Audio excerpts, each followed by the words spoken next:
Let's start off with a recap of everything that happened at Wrestle Crusade Reckoning, the latest, biggest pay-per-view show that we just recently had. So we started off the show with Flippy Felipe versus Super Lucha. This match had been building for quite some time, and the two went at it in a very flip-heavy, gymnastics-heavy spectacle, with Flippy Felipe eventually getting the win. Our next match was planned to be the arm breaker match between Lulu the Crazy Chicken and Professor Fart. And before the match could go underway, Boo Boo returned on crutches, but he seemed to be okay. His injury is now no more, and he is fully back in action and ready to beat up Lulu, and beat up Lulu he did. Now these two have had a long history of mistrust and issues, and it looks like it's almost time to see them fight once again in the future. Next up we had the 10-man gauntlet match to honor Baghead. The winner of this match would receive a contract to wrestle for the Ramona KFC Championship at any time of their choosing.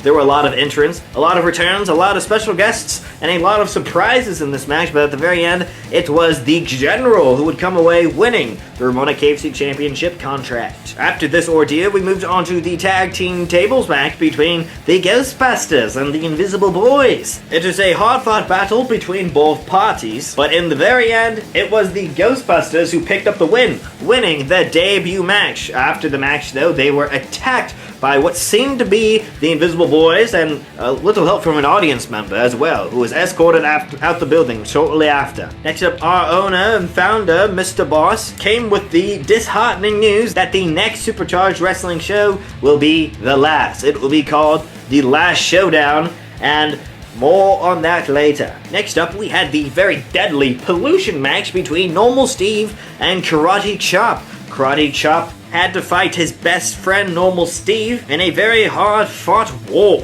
and it was Karate Chop who got the victory in the end, only to be blindsided by Gunnar Jones. He left him with this message: "You may have defeated my partner, but I'm not done with you. I'll only be done with you. You can never walk again.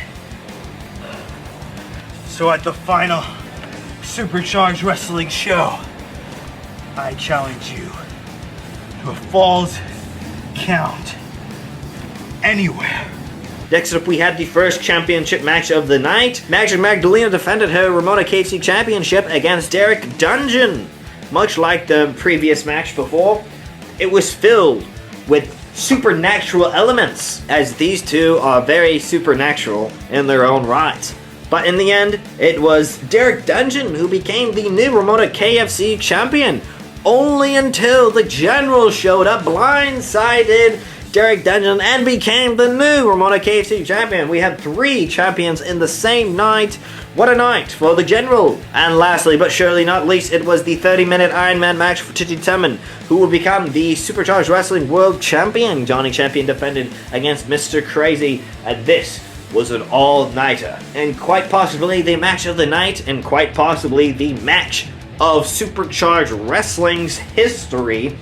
It was truly a spectacle to behold. But in the end, it was the same old story. Johnny Champion got the win after 2 falls. Will Johnny Champion's reign ever end? I do not know. With only one show closing in, it's not very likely. And there you have it, folks. That is the entire rundown of what happened at Wrestle Crusade Reckoning. You can watch that, as well as the post-press conference at the link in the description, in case you want to watch everything for yourself. And I recommend that you do.